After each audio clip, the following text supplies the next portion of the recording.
आप में से कितने लोग ये कह सकते हैं दावे के साथ कि मैं बुद्धिमान हूँ? क्या पवित्र शास्त्र में ऐसा कुछ है? ऐसा कुछ पढ़ने को मिलता है? ऐसा कुछ देखने को मिलता है? क्या परमेश्वर चाहता है कि हम बुद्धिमान बन के रहें? ऐसा कुछ पढ़ा है आपने? और क्या हम ये जान सकते हैं कि हम बुद्धिमान है या नहीं? पवित्र शास्त्र में ऐसा कुछ लिखा है जिसके द्वारा हम अपने आप को जांच सकते हैं? नीति वचन में बुद्धि की बातें हैं, लेकिन मेरा पहला क्वेश्चन ये था ना कि कितने लोग ये कह सकते हैं कि मैं बुद्धिमान हूँ? तो यदि कोई कह सकता है कि मैं बुद्धिमान हूँ तो उसके पास नापने के लिए कुछ होगा ना कितनी बुद्धि है या मैं कितना बुद्धिमान हूँ, कुछ तो होगा ना। वैलिड नापने की जो वस्तु है वो वैलिड होना चाहिए पवित्र शास्त्र के अनुसार। तो पवित्र शास्त्र में ये तो जरूर लिखा है।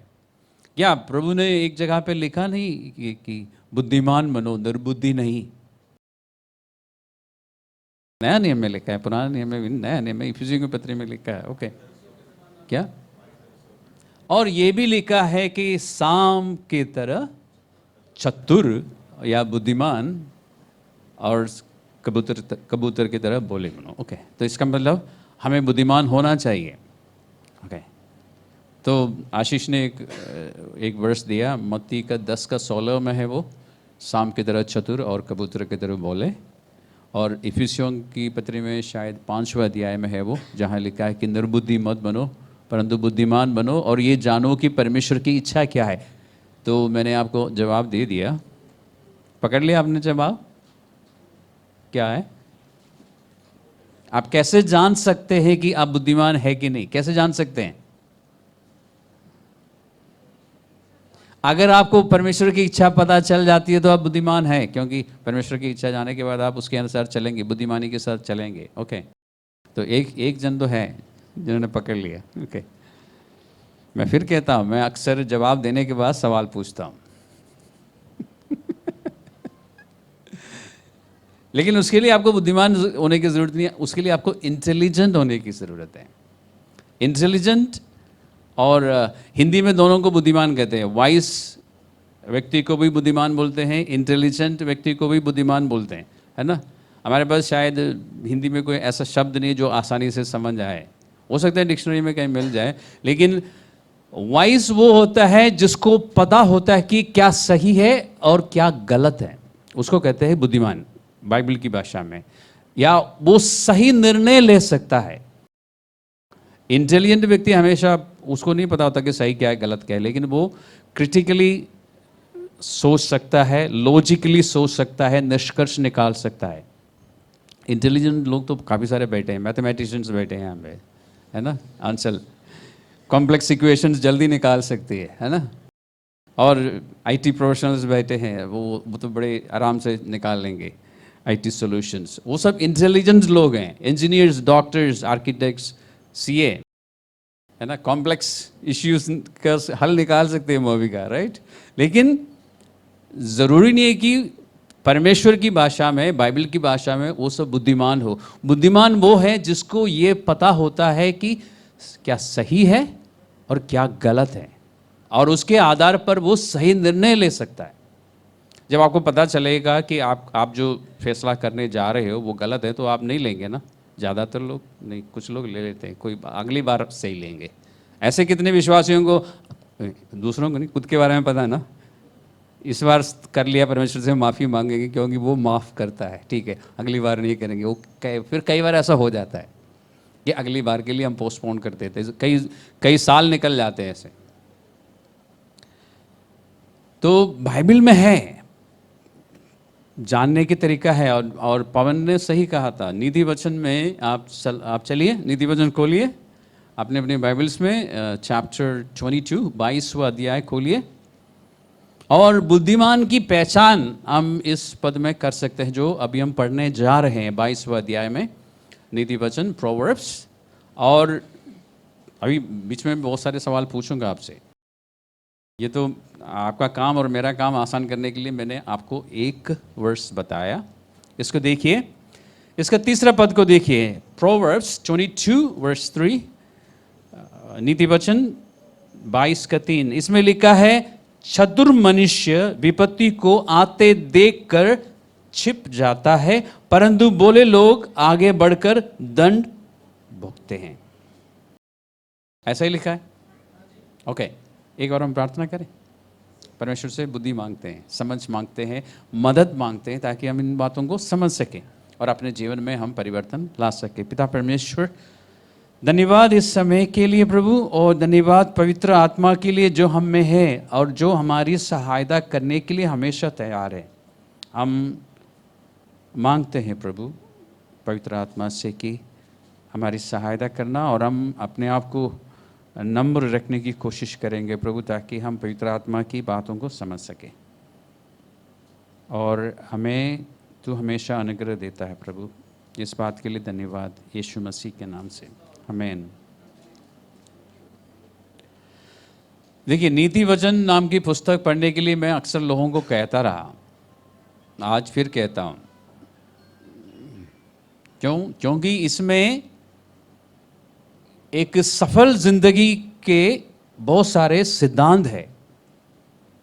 किस तरह की जिंदगी? सफल जिंदगी, या इसके पीछे इससे पहले एक और शब्द जोड़ देना, एक सफल मसीही जिंदगी के लिए जो कुछ प्रिंसिपल्स, सिद्धांत आपको मालूम होना चाहिए, वो सब कुछ इसमें है। तो सिर्फ एक सफल जिंदगी नहीं, एक मसीही सफल जिंदगी, एक सक्सेसफुल क्रिश्चियन लिविंग, उसके लिए प्रिंसिपल्स इसमें है। इसलिए मैं अक्सर लोगों को कहता हूँ नीति वचन पढ़ लिया करो। पढ़ते हुए ध्यान रखना, ये 2700 अप्रोक्सीमेटली साल पहले लिखी गई पुस्तक है। उस ज़माने की संस्कृति के अनुसार उस ज़माने के लोगों को आसानी से समझ आया था। हम जब पढ़ते हैं कंप्यूटर एज में 21वीं सदी में, तो थोड़ा सा पीछे को जाना, उस ज़माने के हिसाब से देखना, तब जल्दी समझ आएगा नीति वचन की बातें। तो पढ़ते हुए, बाइबल कॉलेज स्टूडेंट्स को तो पता ही है, पढ़ते हुए ध्यान रखना है कि कौन से ज़माने में लिखी गई थी, उस ज़माने के अनुसार सोचना जल्दी से मिल जाता है। तो यहाँ पे क्या लिखा है कि एक बुद्धिमान, एक चतुर, या हम कह सकते हैं एक समझदार, ये सारे शब्द बुद्धिमान के लिए इस्तेमाल किया जाता है। ए सेंसिबल पर्सन, ए प्रूडेंट, ए वाइज पर्सन। बुद्धिमान, चतुर और समझदार व्यक्ति क्या करता है?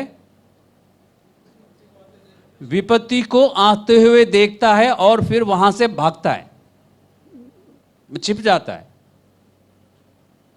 बुद्धिमान व्यक्ति की यह पहचान है। अब आप देखिए, अपने बारे में देखिए, क्या आप बुद्धिमान हैं? अगर नहीं है तो आपको बुद्धिमान बनना चाहिए।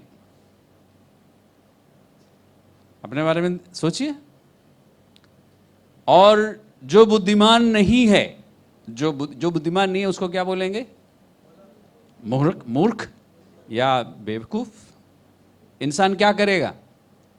बेवकूफ ऐसे अच्छा शब्द है, उर्दू में है, इसलिए आपको ऐसा लगता है। मूर्ख हिंदी में है तो ठीक है ठीक है। तो एक बेवकूफ इंसान क्या करता है?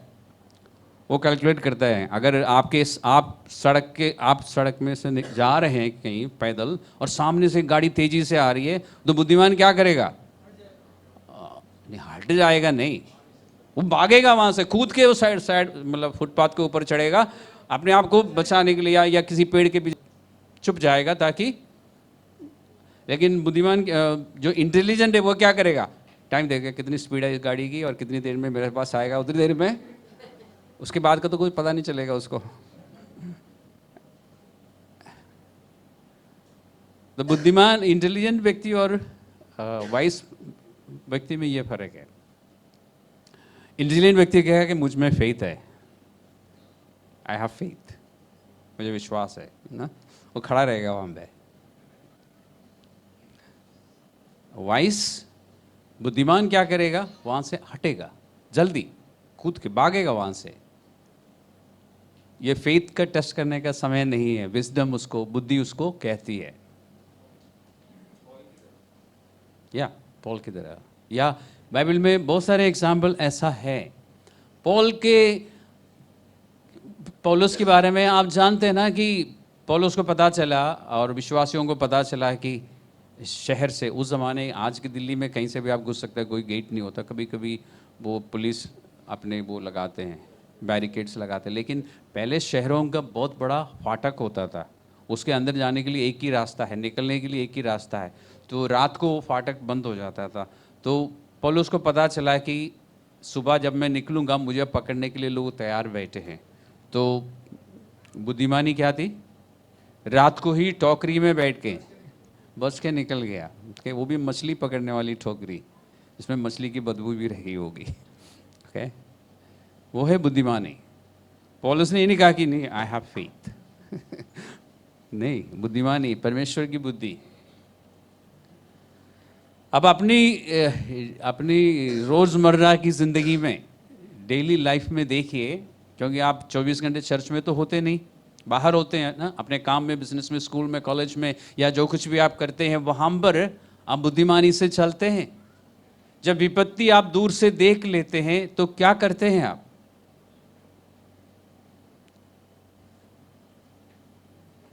इससे पता चलेगा आप कितना बुद्धिमान हैं। और विपत्ति ज़रूरी नहीं है, ये तो मैंने गाड़ी का एग्जाम्पल दिया, वो तो फिजिकली बाहर दिखता है, लेकिन आप अपने जीवन में बिजनेस करने वाले बिजनेस को लेके फैसला लेते हैं, नौकरी करने वाले नौकरियों में बहुत सारे फैसला लेते हैं, अपने घर पे आप बहुत सारी बातों को लेके फैसला लेते हैं। अगर आपका फैसला आपको दिखाई दे रहा है कि ये सही नहीं है, फिर भी आप लेते हैं, तो आप बुद्धिमान नहीं है ना फिर, क्योंकि उसमें खतरा है। कई बार ऐसा होता है ना कि आदमी को सब ठीक लगता है और पत्नी कहती है कि मुझे ठीक नहीं लग रहा है। आदमी कहते हैं लेकिन अपनी बात ऊपर रहनी चाहिए, है ना, मैं तो पति हूँ। आगे बढ़ जाता है, फिर बैठ के रोता है, और साथ पत्नी भी रोती है, क्योंकि अब नुकसान होता तो सबको होता है, बच्चे भी रोते हैं, है ना, होता है ना ऐसा। हम इसी दुनिया की बात कर रहा हूँ मैं। फिर आदमी कहता है, हस्बैंड कहता है अब दोबारा नहीं करूँगा यार, कान पकड़ लिया, अब तेरी बात मानूंगा। लेकिन फिर अगली बार फिर वही गलती करता है, कहते हैं यार मैंने पिछली बार भी आपको कहा था यार, सॉरी यार, इस बार। तो सब बैठ के रोते हैं, नुकसान उठाते हैं, होता है ना ऐसा। क्यों? क्योंकि आपको पता चल रहा था कि ये गलत फैसला है, फिर भी आपने कर डाला। तो इसका मतलब आप में बुद्धि नहीं है। आपको साधारण शब्दों में मैं कह रहा हूं कि आप बेवकूफ़ हो, आप एक बेवकूफ़ मसीही हो। क्योंकि बुद्धि, आपको एक सीक्रेट बात बताता हूं, आपके पास बुद्धि का सोर्स है। आपको मैं बाइबल से इतने सारे वर्सेस दिखाऊंगा, बताऊंगा, आप देख लेना खुद।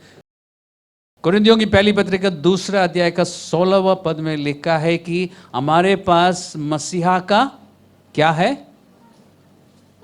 किसी को याद है? मन है। We have the mind of Christ. क्योंकि मसीहा जो है हमारे अंदर वास करता है, तो हम जब चाहे सलाह ले सकते हैं। जबकि कितने सारे क्रिश्चियंस हैं, काउंसलर्स के पास जाते हैं, हमें काउंसलिंग चाहिए, पास्टर्स के पास जाते हैं, हमें काउंसलिंग चाहिए, जबकि अंदर बैठा है दुनिया के सबसे बड़ा काउंसलर। एक्सेस है आपको, 24/7 एक्सेस है आपको।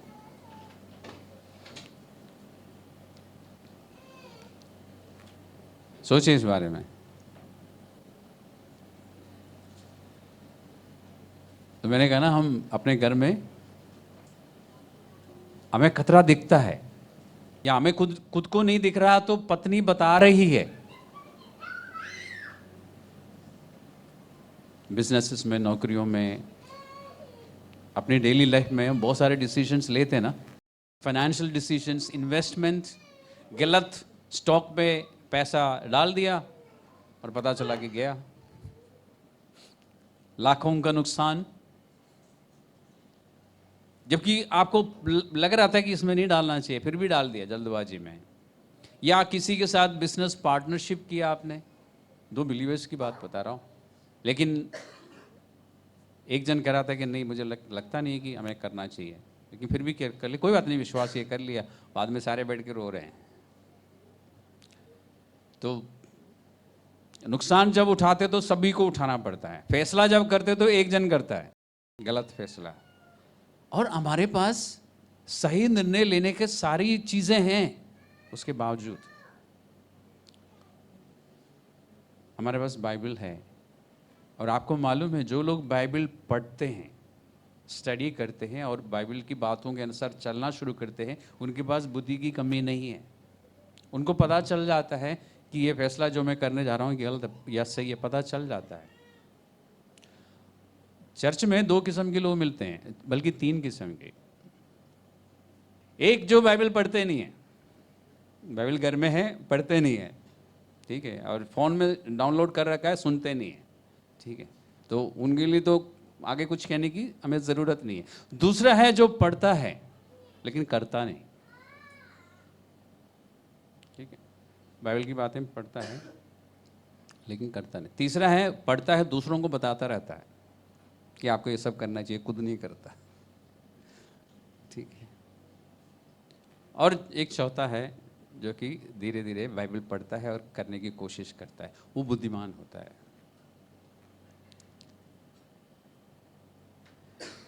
कहीं हमने पढ़ा ना कि हम बाइबल को सिर्फ पढ़ने वाले नहीं या सुनने वाले नहीं, उसके अनुसार चलने वाले बनना चाहिए। यीशु मसीह ने क्या कहा, एक बुद्धिमान के लिए प्रभु ने कुछ कहा था ना,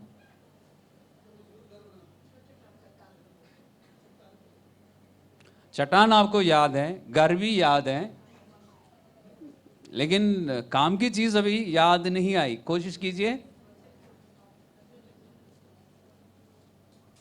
वो सही है, चट्टान भी है वहां पे, घर भी है, क्या वचन? हाँ, वो सारी बातें सीखी, अभी किसी ने बताया। तो यीशु मसीह ने कहा कि जो मेरी बातें सुनकर उसके अनुसार चलता है, उसकी तुलना तुलना जो है मैं उससे करूंगा, उस बुद्धिमान मनुष्य से जिसने अपना अपना घर चट्टान में बनाया। कहने का मतलब क्या है, जो मेरी बातों को सुन के चलता है वो बुद्धिमान है। भजन संहिता 119 को खोलिए, उसका 130 का पद, 30 पद को पढ़िए। Psalm 119 वर्स 130, उसमें लिखा है कि परमेश्वर का वचन जब खुल जाता है तो उससे प्रकाश आता है। The unfolding of your word gives light. उसके बाद जो लिखा है उसमें बड़ा मजा आता है। 119 130, Psalm 119 130 पद। पहुंच गए आप? पहुंच गए? ओके। उसमें लिखा ना हिंदी में कि तेरे वचन के खुलने से क्या होता है? प्रकाश होता है, और बोले लोग, इसमें कुछ हो जाना चाहिए ना आपको।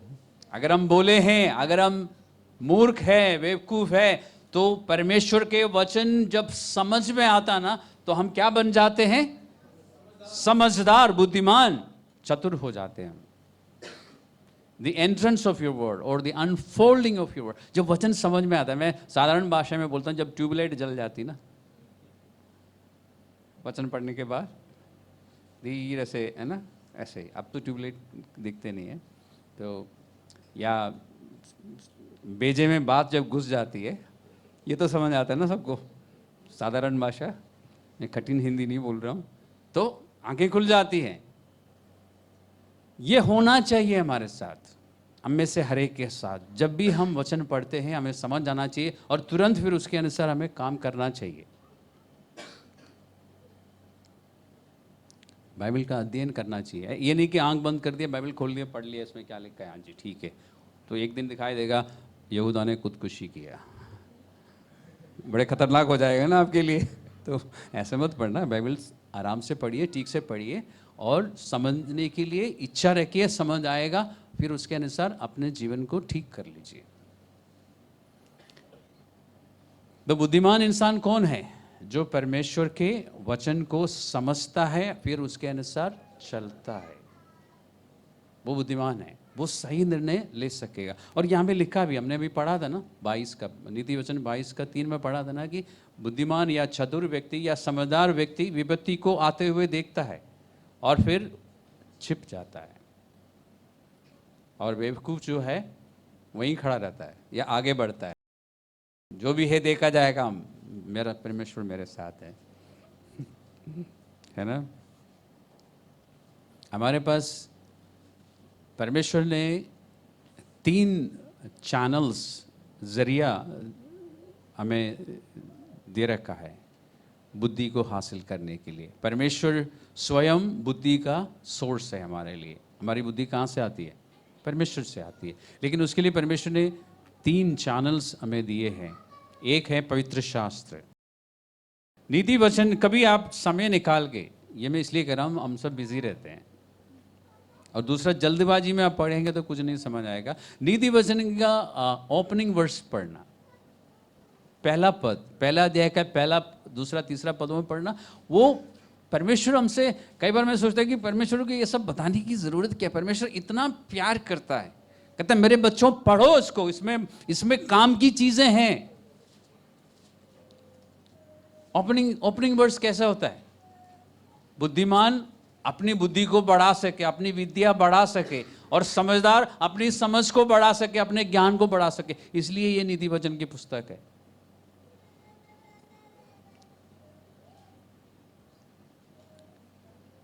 और इस पुस्तक में बहुत सारी बातें हैं। तो परमेश्वर, और सिर्फ नीति वचन में ही नहीं, पूरी बाइबल में बुद्धि की बातें हैं। आप पढ़ना शुरू कीजिए, उसके अनुसार चलना शुरू कीजिए। दूसरा, आपके पास पवित्र आत्मा है। कुछ भी निर्णय लेने से पहले आप पवित्र आत्मा की ओर देख सकते हैं, पूछ सकते हैं, और पवित्र आत्मा आपको बता देगा सही है या गलत है। अक्सर लोग हमसे पूछते हैं, मुझसे पूछते हैं, रीना से पूछते हैं, या बाकी लीडर से पूछते हैं, मैं ये करूं या ना करूं। या हमसे क्यों पूछ रहे हैं? आपके पास हमसे बेटर है ना, पवित्र आत्मा है, क्यों नहीं पूछते? और वचन में जो लिखा है उन बातों को लेके भी लोग पूछते हैं कि मैं ऐसा करूं या ना करूं। बाइबल में क्या लिखा है? आजकल मैं लोगों को सलाह देना ही बंद कर दिया। कुछ हफ्तों से हमने सोच लिया कि अब हम किसी को एडवाइस नहीं करेंगे। क्यों? क्योंकि हमारा काम एडवाइस देने का नहीं है, हमारा काम वचन सिखाना है का है, क्योंकि उसमें है बुद्धि, उसमें है, आप खुद निर्णय ले सकते हैं। हमसे पूछ के लोग फंस जाते हैं, क्योंकि लोग चाहते हैं कि थोड़ा सा हम कौन होते हैं कंसेशन देने वाला? कंसेशन तो परमेश्वर ही दे सकता है ना। अब पास्टर थोड़ा सा कर लूं, पास्टर थोड़ा सा कंसेशन कैसे दे सकता है? पास्टर के पास अधिकार नहीं है।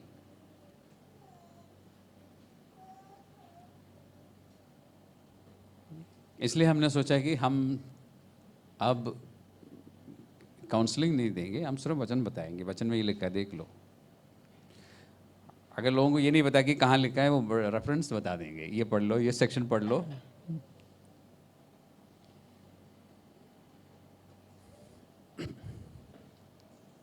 पवित्र शास्त्र के विषय में पवित्र शास्त्र क्या कहता है? आपको मैंने क्या कहाँ पर, आप नीति वचन से वचन संहिता में पहले था ना, 119 में, सिर्फ 19 वाला अध्याय खोलिए, 19th चैप्टर। इसी परमेश्वर बहुत, क्या कहना चाहिए, परमेश्वर बहुत मेहनत करके हमें समझाने की कोशिश करता है कि पढ़ लो मेरा वचन, समझो मेरा वचन का अध्ययन करो, मैं समझाऊंगा, ताकि तुम्हारा जीवन ठीक रहे। भजन 19 का 7 में क्या लिखा है? यहोवा की व्यवस्था खरी है, वे प्राण को बहाल कर देती है। यहोवा के नियम विश्वास योग्य है, साधारण लोगों को। तो अब हमारी इस झुंड में, हमारी इस कलीसिया में कोई भी निर्बुद्धि नहीं होना चाहिए। कन्विक्शन नहीं आया मुझे। केन को छोड़ के, रीना को छोड़ के, और सभी कहते हैं यार ठीक है। इस वचन को पढ़ने के बाद मैं कहता हूं हमारे चर्च में किसी को भी निर्बुद्धि नहीं होना चाहिए। क्यों? आपके पास, आपके हाथ में बाइबल है। इस वचन को पढ़ने से क्या होता है? वो विश्वास योग्य है साधारण लोगों को, यानी मूर्ख लोगों को, बोलों को, निर्बुद्धियों को बुद्धिमान बना देता है ये वचन।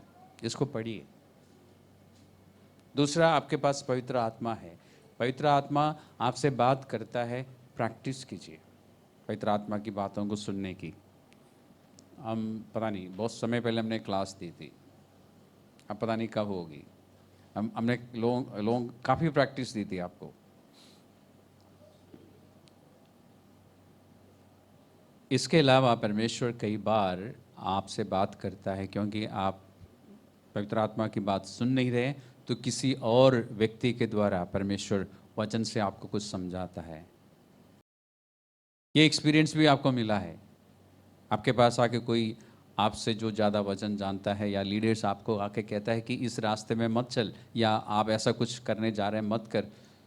अगर आपने मान लिया तो फ़ायदा हुआ, अगर आपने नहीं माना तो नुकसान उठाया। आपको दोनों एक्सपीरियंस है। तो 3 चैनल्स है परमेश्वर की ओर से हमारे लिए। परमेश्वर ने कहा कि सांप की तरह चतुर, बुद्धिमान। सांप की तरह जहरीला बनने के लिए नहीं कहा आपको परमेश्वर ने, है ना? बस सांप की तरह चतुर बनने के लिए क्यों कहा? हम शहर में रहते हैं इसलिए ज्यादा नहीं पता होगा हमें। कोई बता सकता है मुझे?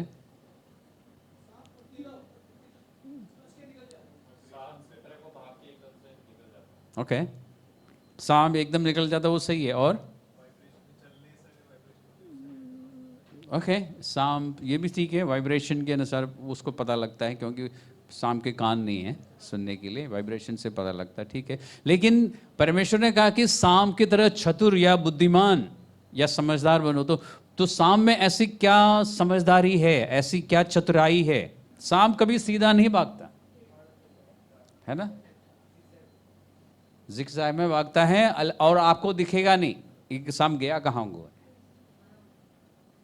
अगर क्यों आप लोग शहर में रहते हैं ना, चलो शहर के बाहर जाइए जहाँ पे सांप होते हैं। हम लोगों ने बचपन में बहुत देखा है, सांप को पकड़ना इतना आसान नहीं है। परमेश्वर ने इसलिए कहा कि सांप जिस तरह निकल के भाग जाता है ना, नीति वचन में ही लिखा है, नीति वचन के 30वें अध्याय में लिखा है कि 3 बातें कठिन है बल्कि 4। 30 में मिलेगा, आप लास्ट अध्याय में जाइए, उसमें मिलेगा। 3 बातें कठिन है बल्कि 4, उसमें एक है सांप की चाल जो चट्टान पे। सांप किधर से जैसे बोलते ना किसक जाती है या सरक जाती है, पता नहीं जाता है, पता नहीं लगता, बहुत मुश्किल है। आई थिंक इट इज 37,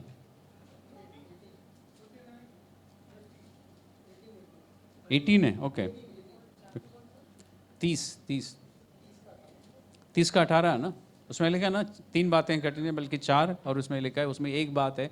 तो हमें बुद्धिमानी यह है कि शैतान या दुष्ट आत्माएं हमें फंसा ना ले। ऐसा हमें चतुर बनना है। और वो, जबकि मैं जानता हूँ हिंदी भाषा में चतुराई का एक नेगेटिव मीनिंग भी है, लेकिन बाइबल में परमेश्वर जब हमें चतुर बनने के लिए कहता है तो वो बहुत अच्छी बात है। बुद्धिमान बनो, समझदार बनो, कि हमारे जीवन इस तरह से हो कि शैतान को हमें पकड़ने का मौका ना मिले। ये मैं सही कह रहा हूं? कैसे पता है? वो तो ठीक है, लेकिन अभी जो मैंने स्टेटमेंट दिया, क्योंकि मेरी हर बात जो है बाइबल के अनुसार होनी चाहिए, है ना? मैंने कहा कि हमें हमारे जीवन ऐसा होना चाहिए कि शैतान को हमें पकड़ने का मौका ना मिले। बाइबल में ऐसे कहीं लिखा है? क्या लिखा है? शैतान को अवसर ना दो। इफिसियों की पत्री 4 का 27 में है शायद, देख लेना, 4 में ही है। ओके,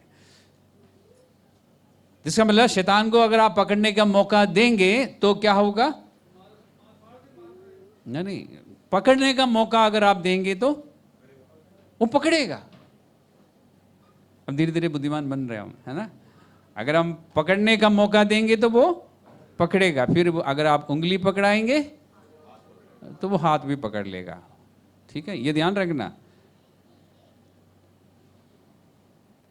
जैसे मैं कहता ना कि तुमने पुकारा हम चले आए, ध्यान रखना। ये हिंदी गीतों का मजा लेते ना, अब तो इसमें ये सीख लेना, अगर आपने पुकार लिया उसको तो वो आ जाएगा, आपने उंगली दिखा दी तो वो हाथ पकड़ के फिर तो पूरा घर को कब्जा कर लेगा, उस जगह को। तो हमें क्या करना चाहिए?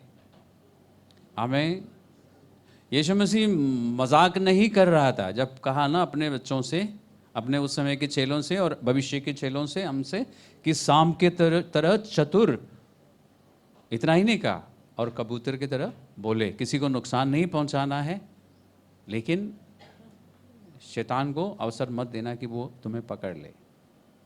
उसके लिए आपके पास पवित्र शास्त्र है, नंबर 1, दूसरा पवित्र आत्मा है, और तीसरा आपके पास ऐसे मसीह भाई बहन हैं जो आपसे ज़्यादा जानते हैं, जो आपको बता सकते हैं। आपके पास चर्च के लीडर्स हैं। लेकिन सबसे आसान आपके पास क्या है? पवित्र शास्त्र है और पवित्र आत्मा 24/7। चर्च के लीडर्स हमेशा आपको नहीं मिलेगा। आप कभी फ़ोन करते तो मैं नहीं उठाता, मैं किसी काम में व्यस्त होता हूँ, तो मैंने नहीं उठाया। लेकिन पवित्र आत्मा हमेशा है, लाइन बिजी नहीं होता। मैं आपको कुछ एग्जाम्पल्स देता हूँ। मैं सिर्फ नाम बोलूँगा, आप मुझे बताएंगे कि क्या हुआ, ठीक है? कोई नहीं बोल रहा है? ओके ओके, एटलीस्ट इस बार लेफ्ट एक्टिव है। ओके, सारे यूथ लेफ्ट में है क्या आज? ओके ओके, हम उदाहरण देखते हैं बाइबल के, बहुत पीछे चले जाते हैं जेनेसिस में। नोआ, नोआ हिंदी में नूह बोलते हैं ना, एक इंसान था। उसके समय में बाढ़ आई। उसने बताया था लोगों को, पूरी उस समय जितने भी लोग उसको उसको दिखाई देते थे, हम कह सकते हैं कि उस जमाने के अनुसार पूरी दुनिया को उसने बताया। कितने लोग बच गए उस बाढ़ में? सिर्फ उसके परिवार के लोग। वो लोग बुद्धिमान थे ना? कैसे बुद्धिमान थे? संदेश तो सिर्फ नोहा को मिला था। परमेश्वर ने नोहा से बात की, किसी ने सुना नहीं था। और उस समय उनके पास बाइबल नहीं थी, जेनेसिस की पुस्तक नहीं थी वहां पे कि जाके देखें कुछ, कोई भविष्यवक्ता की पुस्तक नहीं थी, उनके सामने बात नहीं हुई थी। परमेश्वर ने कहलवाया कि बाढ़ आएगी। लोगों ने विश्वास किया। 8, कुल मिला के 8 लोग, उसके परिवार के लोगों ने विश्वास किया, बच गए। बाकी लोग क्यों नहीं बचे? उन्होंने विश्वास नहीं किया। तो आज हमारे साथ भी ऐसा हो सकता ना? नहीं, ऐसा हो सकता नहीं, ऐसा होता है। वचन की बातों पर कई बार हम विश्वास करते हैं तो सफलता मिलती है, अच्छा फायदा होता है, और कई बार हम नहीं विश्वास करते तो नुकसान होता है। फिर पूछते हैं कि ऐसा क्यों हुआ मेरे साथ? आपको मैं एक सीक्रेट बताता हूँ, ये क्लास में मैं बता चुका हूँ। शैतान काम करके चुपचाप बैठ जाता है, आपको पता होने भी नहीं देता कि ये क्यों हुआ। आप पूछते रहेंगे, कई साल निकल जाएंगे, आपको पता नहीं चलेगा। आपने एक दिन शैतान को अवसर दिया, वो धीरे धीरे काम करेगा। कुछ महीनों या हफ्तों के बाद आपको नुकसान दिखाई देगा जीवन में, और आप सोचते रहेंगे मेरे साथ हुआ क्यों है, ऐसा क्यों हुआ, ऐसा क्यों हुआ। मैं तो चर्च में भी जाता हूँ, हर संडे जाता हूँ, फिर क्यों हुआ? फिर शिकायत मुंह लटका के घूमते हैं कि परमेश्वर ने मेरे साथ ऐसा होने दिया। पास्टर क्या कर रहे थे, पास्टर को भी नहीं पता चला।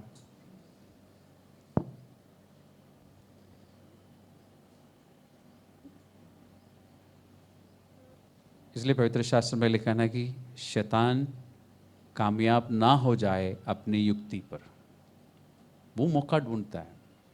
अगर हम पवित्र शास्त्र को पढ़ने के बाद, पवित्र शास्त्र की बातों को जानने के बाद उसके अनुसार नहीं चलेंगे, तो पहले 1-2 दिन में तो कुछ नहीं पता चलेगा, कुछ समय के बाद नुकसान जरूर आएगा आपके जीवन में। फिर आप उसको, अंग्रेजी में बोलते हैं, कनेक्ट नहीं कर पाएंगे, आपको पता नहीं चलेगा। उसके लिए फिर मेहनत करनी पड़ेगी, थोड़ा समय देना पड़ेगा पवित्र आत्मा को, पवित्र आत्मा दिखा देगा। लेकिन इतना समय हमारे पास होता नहीं है। एक और उदाहरण मैं आपको देता हूं। मैंने आपको नूह के बारे में बताया, ओके, वो नया पुराने नियम में है। इसराइलियों के साथ जब मूसा ने कहा था कि आज हम एक मेमने को काटेंगे, उसको खाएंगे, और उसका लहू जो है दरवाजे के बाहर लाके सब अंदर रहेंगे, याद है? लोगों ने बात मान ली, किसी की भी हिम्मत नहीं हुई घर से बाहर निकलने की, क्योंकि उनको पता चला था कि कुछ खतरा है। इतना तो समझ आया। एक्चुअली क्या होता है कि जब आप परमेश्वर के साथ चलना शुरू करते ना, या हमारे लिए जब हम बाइबल पढ़ना शुरू करते ना, तो परमेश्वर का एक भय हमारे अंदर आता है। अगर आपने सही माने बाइबल पढ़ना शुरू किया है, अध्ययन करना शुरू किया है, आपके अंदर परमेश्वर का भय आता है, और उस भय के कारण आप क्या बन जाते हैं? कहीं लिखा है बाइबल में, the fear of God is the beginning of wisdom. परमेश्वर का भय अगर आपके अंदर आ गया है तो आप बुद्धिमान बन गए। तो वचन जब पढ़ते हैं ना, आपको समझ आता है। हमने अभी पढ़ा ना, समझ मिलती है, उसके कारण हमारे अंदर एक भय आता है, द फियर ऑफ गॉड। उसके बाद हम हिम्मत नहीं करेंगे वचन से हट के चलने की, क्योंकि हमें मालूम है, हमें डिटेल्स नहीं पता होगा, लेकिन हमें इतना पता चल जाता है कि ये जो फैसला मैं करने जा रहा हूँ ये गलत है, मुझे नहीं करना चाहिए। इतना भी काफ़ी है आपके लिए, आपको सारा डिटेल्स की ज़रूरत नहीं है। इसलिए लोग बच जाते हैं। मूसा के द्वारा उनके पास परमेश्वर का एक वचन पहुंचा था कि सबको अंदर रहना है, और उस डर के कारण, परमेश्वर के प्रति जो डर था, लोग अंदर रहे। नूहा के समय में ऐसा हुआ। मैं आपको एक बात बताना चाहता हूं, मैंने देखा है कि कई बार अविश्वासी लोग हमसे ज्यादा स्मार्ट हैं। क्या बोला मैंने आपको अभी? ऐसा होना नहीं चाहिए। अविश्वासी लोग जिनकी हमारे साथ संगति होती है, जैसे हमारे साथ काम करने वाले, हमारे पड़ोस में रहने वाले, या हमारे क्लाइंट्स, अब ध्यान से सुनना और देखना, उनको पता चल जाता है, उनको हमेशा पता चल जाता है कि इनके पास जो ईश्वर है वो परमेश्वर है। उनको मालूम है। वो फर्क बात है कि वो यीशु मसीह को नहीं मानते, लेकिन उनको पता है, बहुत सारे अविश्वासियों को पता है कि इनके पास परमेश्वर है। इसलिए हर बात में भाग के आपके पास आता है कि मेरे लिए प्रार्थना करो। बेनिफिट्स उठाने में वो माहिर है। उनको आनंद जीवन और उन चीज़ों से कोई मतलब नहीं है, लेकिन उनको पता है कि हमारे पास जो है उनमें इतना नहीं है जो इनके पास है। इसलिए आपसे, आपके पास प्रार्थना करवाने के लिए बार बार आएंगे, और आप सोचेंगे हाँ, कम से कम प्रेयर करवाने के लिए तो आ रहे हैं। और जब आप उनको कुछ चेतावनी देंगे ना, वो मानेंगे। अगर आप उनको कहते ना कि आज इस जगह से मत निकलना, वो नहीं निकलेंगे। उनको पता है कि इनके पास जीवित परमेश्वर है, इनको कुछ संदेश मिला है। विश्वासी को मैं कहूं कि आज उधर से मत निकलना, वो जरूर निकलेगा वहां से।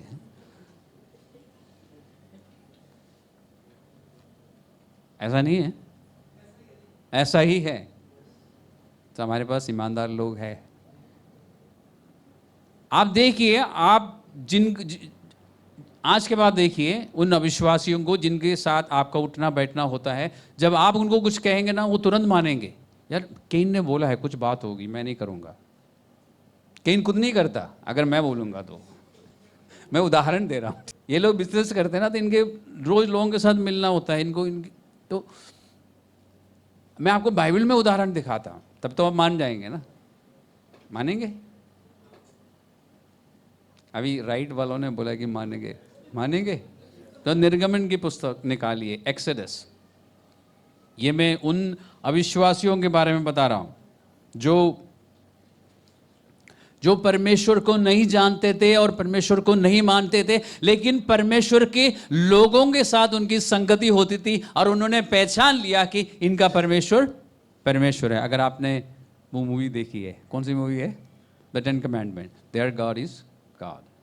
ठीक है, बाइबल में ऐसा लिखा नहीं है, तो मुझे नहीं पता फिरौन ने ऐसा कहा है कि नहीं, लेकिन मूवी में है, 10 कमांडमेंट में है ना। ओके, रामसेस कहता है कि their God is God. Okay, लेकिन वहां के लोगों को पता था कि इस्राएलियों का परमेश्वर परमेश्वर है। क्यों? भुगत चुके थे। आप लोग यही है ना? क्या भुगत चुके थे? 10 मरियन, 10 प्लेग्स, है ना?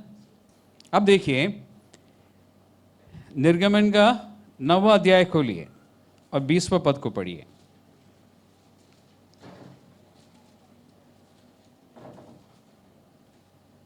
बल्कि मैं आपको कहूँगा कि 9 का 15 से पढ़ना, 20 पढ़ना, फिर 15 से एक बार पढ़ना, तब आपको समझ आएगा।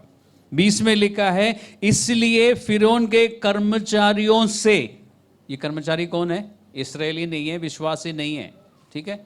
इस तरह रुक के पढ़ना चाहिए। कर्मचारियों से जो लोग यहोवा के वचन का भय मानते थे, उन्होंने तो अपने अपने सेवकों और पशुओं को घर में हाँक दिया। अब आप 15 से पढ़िए, हो क्या रहा है? परमेश्वर ने कहा था कि ओले पड़ेंगे और बाहर जितने भी है, यानी पशु हो, जानवर हो, इंसान हो और पेड़ पौधे हो, सबके सब खत्म हो जाएंगे। ये चेतावनी दी थी।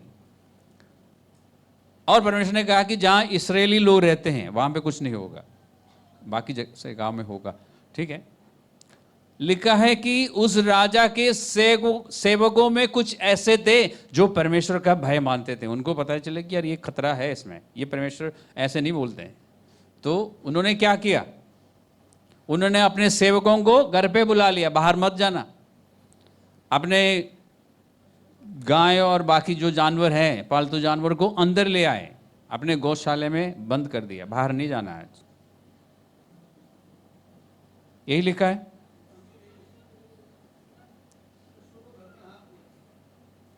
फिर क्या हुआ? ओले पड़ गए, सब कुछ खत्म हो गया। लेकिन उन अविश्वासियों के जानवर बच गए। क्यों? उन्होंने अंदर किया था, लेकिन क्यों उन्होंने अंदर क्यों किया? पीछे को जाइए। उनके अंदर वो डर था परमेश्वर का कि इनका परमेश्वर परमेश्वर है, वो मजाक नहीं करता। अविश्वासियों की बात मैंने आपको अभी बोला ना, अविश्वासी लोग हमसे ज्यादा स्मार्ट है इन बातों में। हमें स्मार्ट बनना चाहिए ना, वचन पढ़ के, पवित्र आत्मा की बात सुन के, या फिर आपको जब लीडर्स कुछ कहते हैं स्मार्ट बन जाइए। अगर लीडर्स वचन से आपको कुछ दिखा रहा है और बता रहे हैं तो आपको मानना चाहिए, नहीं तो यही होगा।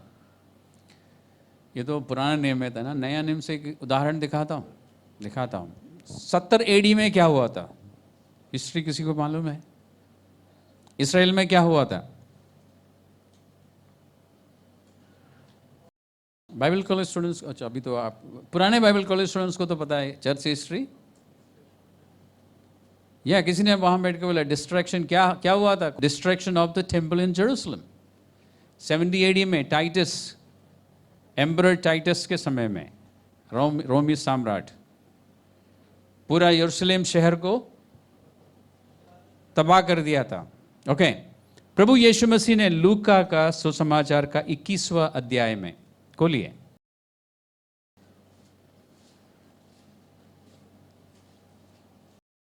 क्योंकि यीशु मसीह ने कहा था एक दिन रोमी सेना जो है यरूशलेम शहर को घेर लेगी और यरूशलेम को बिल्कुल सत्यानाश कर डालेगा, एक पत्थर पर पत्थर भी नहीं बचेगा, ऐसा हो जाएगा। ओके, लूक 21वां अध्याय का 20वां पद को पढ़िए।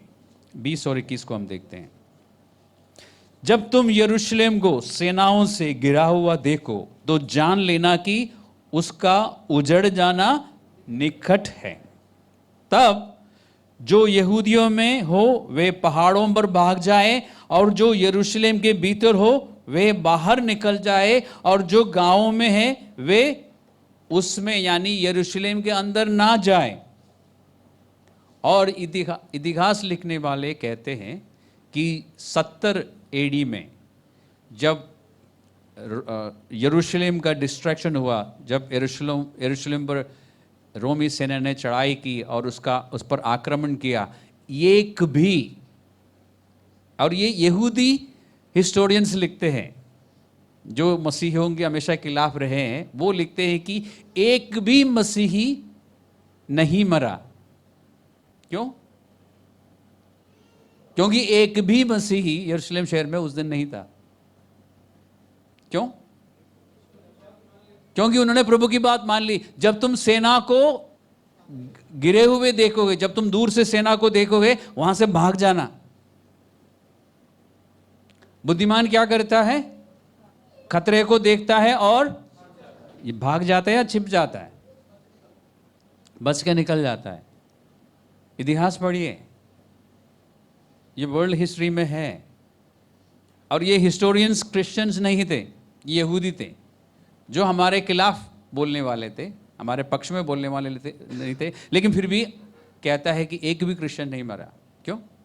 क्योंकि यीशु मसीह की बातों को मान लिया। तो मैंने आपको कितने एग्जाम्पल्स दिए बाइबल में से? चार एग्जाम्पल्स दिए ना आपको। नूह के समय में, इसराइलियों के बारे में, जो इजिप्ट में, इजिप्शियंस के बारे में, और